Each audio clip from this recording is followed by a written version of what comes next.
Hi, Hi, Seth. Krista. Hi, Seth. How are you? So we're on Krista's Zoom. We're recording for Are. you. We're gonna put this in a couple of places, but we just did a little pre-chat to see how we could be, what we could discuss and how we could be helpful. And we were starting to get into it, so we just hit record. So Krista, why don't Yes. you let's do a little intro. So I want to tell you that my girlfriend is now a Krista Hop fan. Oh, really? She keeps saying she's sweet, she's Oh, sharp. that's so So nice of her. That's really nice of her. yeah. Yeah, so I'm Krista Hopp. I'm an executive function coach and educator. I've been doing executive function coaching for about 11 years. But my background, I've always worked with students. I mean, it's just always been that way. So through the years, it's changed a little bit, but it's something I absolutely love doing. And I have found that it's just so important when we're working with students to be real. Like, I just think that that's so imperative because I've had students say to me, like, Krista, if you say it, like, I believe it.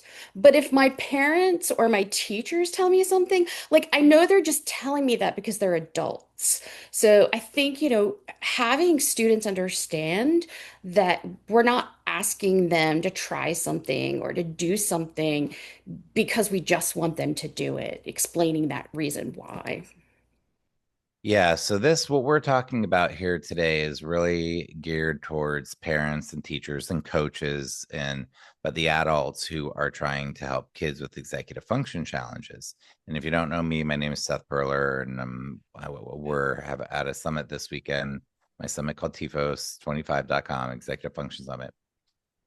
And in the pre-interview, for those of you watching, we really want to give you value, but what we're discussing here is how us adults can really be there for kids and look at things through.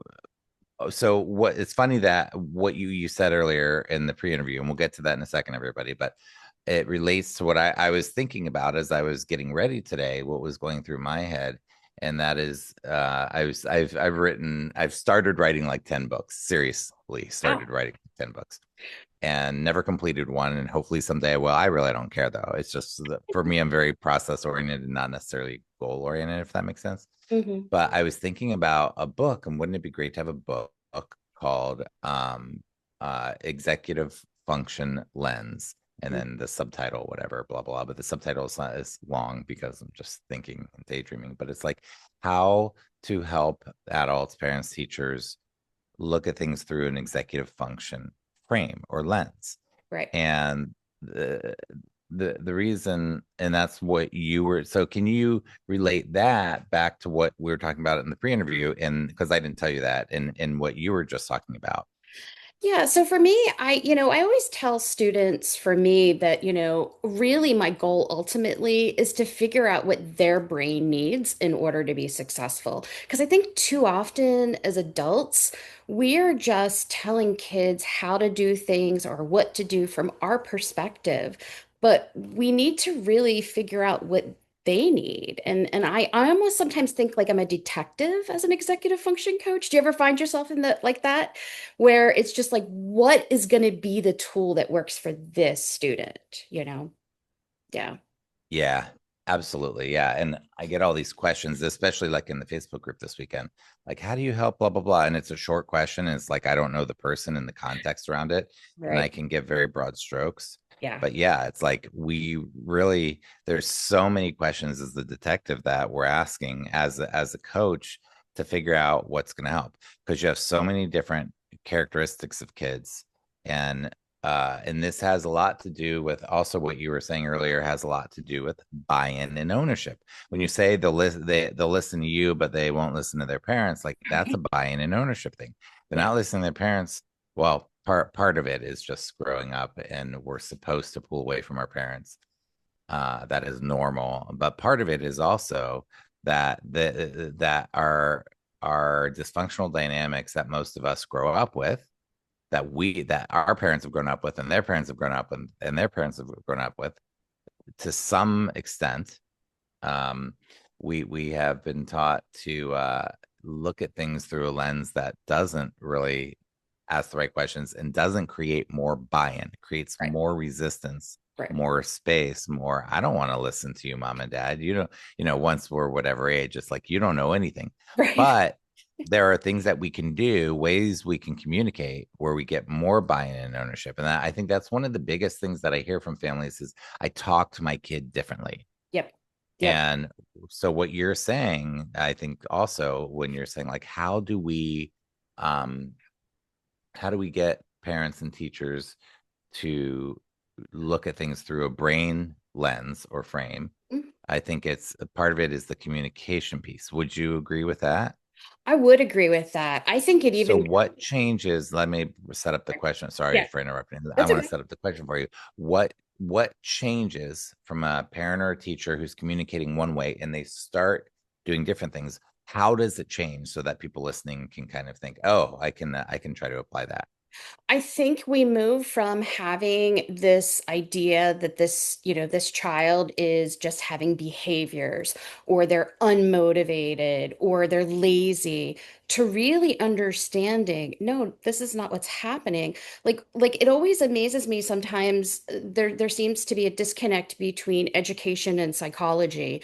And I'm always fascinated about like the reward circuit and motivation and how all of these things are so imperative to understand because if we are going to, the different techniques that were raised with, which is punishment, consequences, that doesn't work for Lectures. our kids that are neurodivergent, right? Yeah, there's So no buy-in. right, right. I mean, like, It's why coercive. should I Yeah. even try if this is the way it's going to end up, right? Like, there's just no reason. So I think you make that shift from thinking about this from a perspective of, okay, well, they just don't want to do this, or they are just lazy, to, oh, wait, I understand. Like, this is really hard. I need to figure out which part of this is hard for them and where they're getting stuck. Yeah. Yeah. So, and I was asking you like how the communication changes, and we haven't gotten to that yet. But what you're first saying is like, well, first it starts with that lens, the frame, and seeing them through this lens, which will ultimately get more buy-in when we see, okay, that there is a lot of the old ways that we did things with the were very shaming and reduce buy-in and Hmm. say something's wrong with you. And no parent is trying to tell their kids something's wrong with them. They would never say that that's what they're trying to say, but that is what we feel, or that is what our child feels, or that is what I felt. Maybe you and a lot of the parents watching as kids, we may have felt like shame, like Yeah. I'm broken, there's something wrong with me, I have to fix it, I have to do things right, I have to work harder, try harder, be better, not be bad, I do bad behavior, I'm a bad kid, but we internalize this Yeah. stuff and then spend decades unraveling that. We Yeah. don't need to do that, so we start with this different lens Hmm. of our kid. And the last thing that brings up for me is I talk about the can't versus the won't. When we have a lens of the kid won't, they're being willful, they're being disobedient. Yeah. That these that lens is incorrect. It's inaccurate and it's Right. not helpful and it's divisive. It creates disconnection rather than what we really want with our kids, which is connection and warmth and love and understanding. We want them to feel seen and heard and understand and known. But when we have that, it's a won't. They just won't. They just won't try. They just don't care about school. They just don't apply themselves. They just don't pay attention. They just won't, you know, work hard. Like it's like what? That's Yeah. such a misunderstanding. It's a can't. They can't do it because they don't have the skills. I cannot see without my glasses. If you shame me as much as you want and lecture me and whatever, I still cannot see. Right. This tool helps me see. Yeah. If I try to play Eddie Van Halen eruption solo on the guitar, I cannot do it. I do not have the skills at this time to do it, but we can build skills. I put Right. on my glasses. It's not building a skill, that's using a tool, but we can build skills and use tools Yeah. to help the person so that they can. And then we get into the conversation of, well, I've seen them do it before. And that's another huge misunderstanding. What have Yeah. you've heard that one as well? Because Yeah, absolutely. Right. So this understanding that just because they can do it in one environment means they can automatically do it in another environment or just even repeating it, right? Like it might have been mhm. just a fluke that they did it the first time. And understanding, like, I'm sure you've gotten these phone calls too, where it's like, well, how long is my child going to be in coaching? And Mhm. I always am like, well, I'm going to honestly tell you how it goes. Like, because there is no one answer. Like, I find that there have been so many times where I've been working with a student where I might not even see change when I'm working with them, but then they'll reach out like a couple of years later and go, you made such an impact in my life, and I can do this independent now, and I can do this. But they were, it was a seed that I planted and modeled and, Planted seeds. Mhm. yeah. What I So was thinking. so it's just by changing the language, we're not just adults telling kids what to do because they don't want that. But if we tell them, if we kind of explain the why, Mm. like, I want you to try to do your homework before you go on your phone, because if you go on your phone first, you're just kind of torturing your brain. Because why would it want to go from this activity that you are loving doing and then go to this boring task? And that sounds so much different than, oh, you need to do your homework first and then you can, go on your phone or play video games. So, And why? Because I said so. right, right, Yeah. right. Yeah. So, Yeah. Let's talk about that. I'll tell you, like, one of my favorite things, like some of where the conversation starts changing. So first we start with this different lens and really looking at, okay, their brain developmentally does not have the skills to do what we're asking them to do, but they need to practice using those skills in order to get them. mhm, And we need to buy in to get them to do that. Um, One of my favorite things to say in conversation or to get parents saying is, what do you think? yeah. What's your idea? and and then really give wait time. We just had a question in the Facebook group about wait time. What is it and how long and stuff, but really wait time. But what wait time really is about isn't about how long we wait for the response from our kid. It's about holding space, really being curious. I'm going to say that word 5 million times. Curious, Mhm. curious, curious, genuine curiosity about the answer. It's not just wait time as Yeah, a strategy. It's your genuine and parental curiosity. And that is hard to turn on when you're in the parent mode and you're like, this shit needs to just get done or they're right. going to fail the test or whatever. And you're just, but to be curious, well, what do you think? What's your idea? How would you approach this? And here's another one of my favorites. How are you going to solve that problem? Hmm. And how can I help? Rather than you need to solve the problem this way, that way you need to do this thing. Yep. Oh, interesting. You Yeah. want to play the game, the video games, or do this or that or whatever, we're not doing that today or this weekend or whatever. How are you going to solve that problem? Right. Or okay, so you have three zeros in this class. How are you going to solve that problem? Hmm. Rather than you're in trouble, blah blah. Like how are you going to? And with curiosity, real curiosity and empathy and Yeah. compassion, Yeah. and Yeah, I yeah. think that's So the big difference is, respecting, a student for who they are and where they are in that moment, and then what can we do to help them in that moment move to the next step, because, that is really the goal. And I think so often, like, I think about the student that I was working with in the spring, and she had lots of missing assignments, and it wasn't out of the ordinary. I've worked with her for a while. But rather than jumping to this conclusion of she's just not doing it because she's falling back into this habit of not doing work, I started to explore it, like, oh, I noticed that in these two classes, it's the reading quizzes that aren't being done. Like, why do you think that? Well, in the end, it came out, she's somebody who has dyslexia and she was getting headaches reading. So she wasn't reading. So it had nothing to do with the fact that she didn't want to do it, right? Like, in that moment, she physically couldn't. So, do yeah. you say I notice a lot? Is that a like sentence starter that you say a lot? Yes. I like to say, oh, are you okay if I tell you like what I'm seeing or what I'm noticing? And sometimes I'll ask the why question, but my favorite answer is, I don't know, Krista, but I know you know the answer you want me to know, like something like that. So, Mm-hmm. but yeah, yeah. So. But you get that with buy-in first, and I like that you get buy-in. I forget how you just worded it. How did you word that? Is it okay if how did you say that? Is it okay if I tell you what I'm seeing or what I'm noticing? Yeah. So what I'm observing and kind of just asking that permission, not just saying, "Oh, this is happening," and jumping to the conclusion of why it's happening. Yeah, instead explain. And I know that there are probably parents watching that say, "Yeah, but if I say that, my kid's going to say no. I don't want to hear it from you." And that may, and if that's the case, then you have to take a look in the mirror and say, "Why are they saying that?" Because it's the pressure that they're feeling when you're asking it. And what I talk about in that case is, okay, well then I talk about chunking a lot, but you Hmm. can even use chunking in this case, and you have to, as the parent, chunk it down even smaller. So if it's like, do you mind if I tell you blah, blah, blah? And they're like, yes, I do mind. I don't want to hear it. I don't want your advice. And you're like, do you mind if I tell you what I think? And I set a timer for 30 seconds and I literally stop and I don't say a word after that and we're done. Like that, or that I say it and I really listen to your response and I don't lecture you for an hour. Like giving them something concrete to that where that there can be the buy-in because you're respecting a boundary. You're noticing, wow, you really don't want to hear from me, do you? Why is that? Wow, I'm so sad about that, and I'm sorry for my part in that. And okay, I really want to share something with you.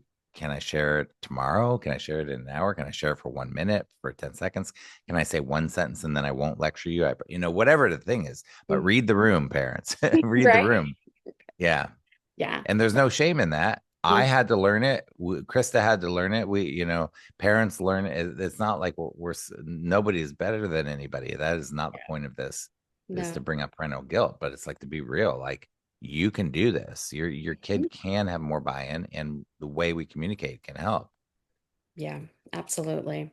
Yeah, and just understanding that sometimes your kids just want to be talked to like plainly. Like they just want to hear it like it is. They don't necessarily, want you to sugarcoat it or, they just want it to be plain language like this Mm. is what's happening and, or whatever the conversation you're having. So you have to kind of feel the moment to see like where is your child and where are you? Like I can't remember who it was I watched today.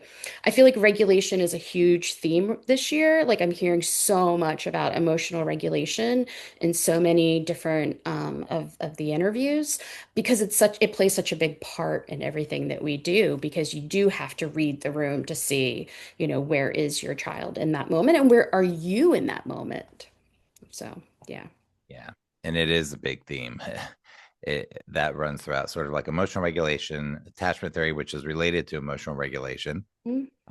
And then we have the more, strategies and academics and advocacy and stuff like that. But the regulation is such a huge piece of this. And Yeah. what you started with today with like teachers and parents, like not going through it through the lens of looking at it through the brain and executive function lens, then you're not noticing where they're at emotionally and Hmm. you're not reading the room. So once we Yeah. start doing that more, then that regulation, but parents and teachers are not taught this. They're And not. this is kind of what you alluded to earlier. Like teachers aren't like I'm baffled that in 2025 we don't have like we teach what to think, not how to think still. And we teach, and I do believe in the three R's, for lack of a better word, but I actually do really believe that we need a great foundation in math, reading, writing, speaking, Hmm. science, history. We need a great foundation in these things that opens doors for us. Yep. Education doesn't necessarily do that well. Right. But what it definitely doesn't do, it doesn't teach us how to learn. So we need the foundation and all these things, but Right. we need to learn how we tick, how we're wired, how we learn, how our individual, how the F can we not be Right. teaching that in 2025 as It's a core thing like those other core things? What are we doing? It's baffling. It's absolutely baffling and I think unfortunately it also sets these unrealistic expectations for some of our parents too, right? Because they come to us and they're like, I need my kid to use a planner. I need for them to use a calendar. They're talking about all these advanced executive functions, and the reality is that's what executive function is to some people. It's only time management, planning, and organization, but there is just so much more to it. There's no reason why we're not teaching the science of learning and the science of executive functions because I mean, working memory is the number one predictor of academic success. And I Tell me would about that. research has just shown that working memory, if when they do these, studies on kids, that it is the one executive function that really does predict academic success when they look at reading and when they look at math and the different subjects like that. So, Interesting. yeah, That's yeah. interesting. Yeah. Yeah, I worked with a reading specialist this summer on a project, and it was fascinating because there are so many executive functions in reading, right? And so Hmm. Hmm. having that, she was doing a course for reading specialists, and she's like, Krista, I need your stuff in there because they don't know this stuff, and it's imperative that we understand it. And so it all comes together. It all comes full circle. And so, the parents that are here that are watching this summit, it's amazing to see because we know that they are trying to make change. They are trying to put in place, what their kids need, and it's wonderful to see. So, yeah. Yeah, and we'll link to that here. So wherever you're watching this, we'll link Krista's link below to tivos25.com or executivefunctionsummit.com, whatever my event's called for the seventh year. I should know.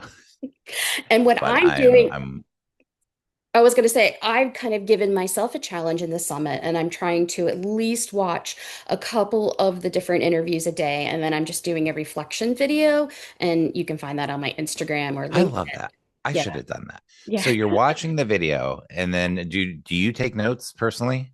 I do. Well, I'm doing it on my phone. I just take kind of notes on my phone. Hmm. And then I did And this for, I'm do sorry. you watch or listen? I watch. Yeah, I'm a And then visual. do you go on regular speed or do you speed it up? I go in regular speed. Yeah. Okay. I've I never, like to watch. I speed it up and I'll take notes not on my phone, but like usually on my laptop or yeah. something. But Yeah.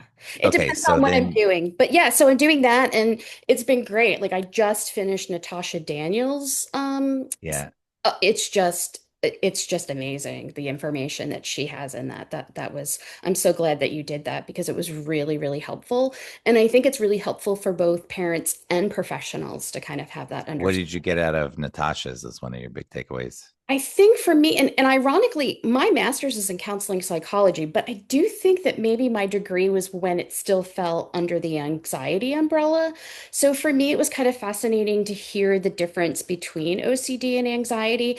And then I guess Me I too. kind of fell into that misconception of OCD being only a couple of things. I didn't realize it was so broad in the different ways that people really experience it. So I think that was really fascinating. And then how to tell if it's executive function or if it's OCD by the way you're hearing the student like make comments. And that was Mm. fascinating too. Yeah, yeah, really enjoyed that.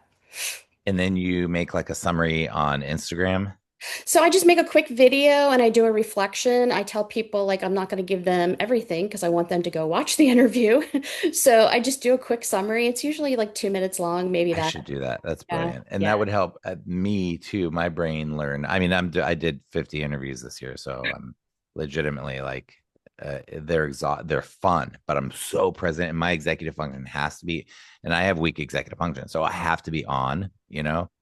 Um I want to circle back to talking about working memory and executive function. I am when I work really hard at it, like able to like track things in our conversations, thank goodness. But I was thinking when you're talking about reading and executive function, so I was talking to Ryan Wexelblatt this year, and he was one of the bonus speakers, and then he was telling me, I was telling him about that some of my some of my most popular videos on YouTube. I love teaching writing. It's my number one favorite thing to teach, Mhm. but was about teaching writing. I love teaching Yeah, writing. I want I do kids to too. fall in love with writing. Yeah. And he's like, do you know how important that is with executive function? You need to like make a course and teach people about that because people don't know, blah, blah, blah. And I was like, I haven't thought about it. I don't think I have the energy to make another course, but um, Yeah, but no, I mean, there's literally a whole book that's just called Executive Functions in Writing because it just really impacts on so many different levels. So, hmm, yeah. I wonder if it's a good book that I'd want to read or if I should It write my own. If you're into research, I mean, it's from a research perspective, so I'm not, it I really, find yeah. sometimes I am. Sometimes Yeah. I find it so dry. But I will say things like Russ Barkley, for example, like the driest person in the field, right? Hmm. I love now there are things I don't agree with, but I love how dense his stuff is. But it's very heady and it's not Hmm. always accessible, but it's amazing for me. Yeah. And sometimes I like some research stuff, but so much of it, I'm like, so much research stuff.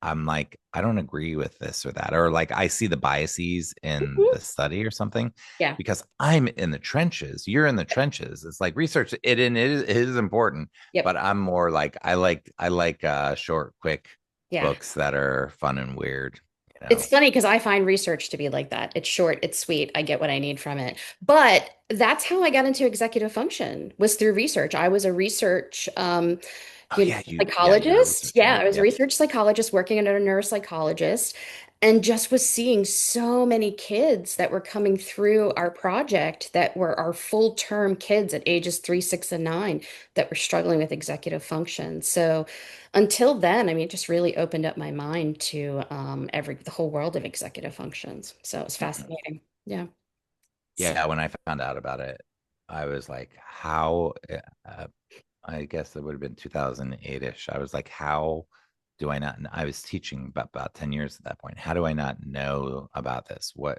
yeah. is, how am I, nobody's talking about this in services and teacher meetings and the teacher's lounge. Um, how is that possible? I was just like, and that's why I started going into this is because Yeah. I was disgusted by Right. Right. how much suffering there is Yeah. when there doesn't have to be. Like Yeah. these kids, we have tools to help them. So, all right, well, let's Yep. circle back and wrap up and come back to where we started. So, you want to talk about the brain lens? What else did we get? Did we cover what we wanted to I think we cover? covered what we wanted to. I mean, I think it's just the goal is to really try to connect with your child in that moment and try to understand it's not behaviors, it's not motivation. What you are usually seeing is the lack of a skill, and it could be several skills. I mean, I always say executive functions very rarely travel alone. So you're usually seeing several that might be impacting that skill. So, yeah. Yeah, I talk about spoke theory. It's like the spokes of a bicycle wheel, and they're Hmm. all working together. And Hmm. um, Yeah. so we call them separate things, but they work together to accomplish a goal. So Yeah. I'm going to plug your cards. So Oh, Krista just had a deck of cards completed, made that I'm so she said excited. something in Yeah. the pre-interview, and I'm like, wait, tell me later. So Yeah, I'm really excited. They're executive function cards, 10 executive functions. There's 3 cards for each executive function. The first gives what that executive function looks like when it's working well. So, kind of the basic definition. The second I called executive functions in the wild, and it gives a scenario where the executive function is challenged. But I don't stop there. I talk about what the student might be experiencing. And then I talk about the misconception that either the parent or the adult might be having about that mm, situation, and then how we can reframe it. And then the third card is a tip card. So each of the 10 executive functions. And I did a video for every single card. So it's not just the deck of cards, it's also 34 videos. show me. Let's see them. So they look like this. This is that one side. And Hold then, it up a little closer, can you? yeah. And then they look like, No. oh, Yeah. yeah, and then Up they look in that like, camera. yeah, they look like this. But it's very, very exciting. It was very exciting to kind of hold them in my hands and see them for the first time. And then this is our kind of our logo, Fifi. So she is kind of on everything. So yeah. How long did it take before you started like seriously trying to create these until they're sitting in your hand right now? You're probably gonna think I'm crazy, but it was 3 months. I thought you were gonna say 3 years. Yeah, I mean, but Three I months that really spent the entire summer doing it. I okay, didn't take okay. any time off, and I I really, was like, that would take me a couple years. yeah, but it was fascinating. And then there's a companion guide. Wait, so until you actually had them in your hands, it was 3 months? Yeah. Wow, that is impressive. Yeah, yeah. That And is then impressive. there's an 89-page companion guide that goes with it. Half of it is for the adult, either the parent or the educator that's working with a student. Gives you all different kinds of ways to reframe things. It gives you prompts, different things like that. And then the second half is actually for the students. It's for you to work exactly with the student on those executive function, gives them different prompts, different things to consider. But then there's a tracking sheet that's part of it where the student can actually track what they've tried, what's working, what's not working, what they might use again. So tried to make it really So, comprehensive. s- so is it like intended to keep in the office or the living room and you can just pick it up whenever and pull them at random, or how did you sort of envision that? I envisioned it that I wanted it to be so that both educators and parents could use it. So, like, if parents had the cards and they just wanted to kind of pull one out, like, say, like, hey, this happened this week. So, like, which executive function do you think, that might have been? How about we kind of focus on this executive function this week? And I always like to go from a strength perspective. So, I really Mm. like to make sure that we know what a student's strengths are to help them with the areas of challenge. And so one of the things I would recommend is first identifying the strengths. And then I also wanted to make it so coaches could use it because I know coaches love tools. I've loved tools through the years. And so especially that companion guide, it's really ready for coaches to use it. So yeah. All right. Yeah. Cool. Thanks for sharing Yeah. that. Well, thank you for sharing it. I appreciate it. So yeah. Yeah. Yeah. All right. Well, thank you so much for your time. I appreciate it. And Thanks, thank you for Krista. inviting me to TiVos. It's been an amazing experience. Really has You're been. welcome. Yeah. If you Yeah. haven't registered, click the link, register. It's free weekend. And then we have a VIP pass if you're not here on the actual weekend. And I try to make it two things. I try to get people who come from the heart, because what comes from the heart goes to the heart. And I want it to be practical so that you can do things to help your kid. And yeah. All right, Krista, Yeah. Thank you so much. Appreciate it. take care.